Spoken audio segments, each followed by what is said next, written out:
And meron ako ditong ground chicken. Ilalagay ko dito itong bawang, sibuyas at spring onion. Maglalagay din ako ng carrots, repolyo, harina.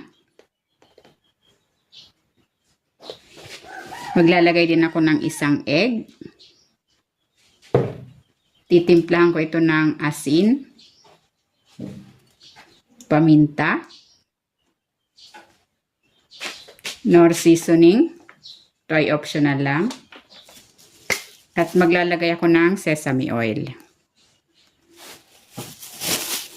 Hahaluin ko muna ito.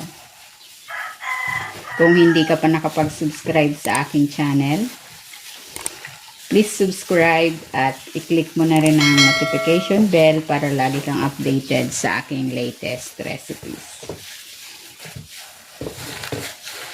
Ayan, okay na ito. Babalutin ko na ito. And meron ako ditong spring roll wrapper. Maglalagay na ako ng mixture. Babalutin ko na.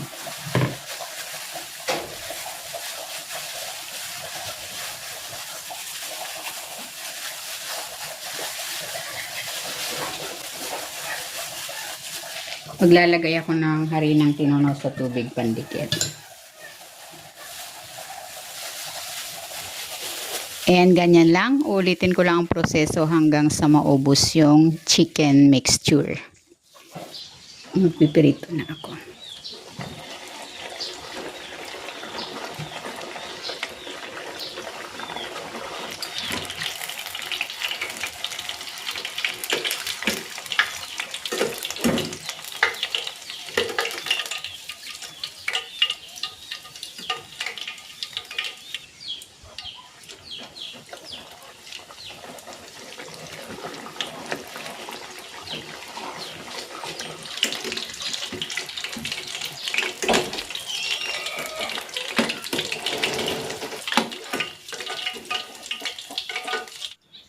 Eto na, ready na itong chicken spring rolls.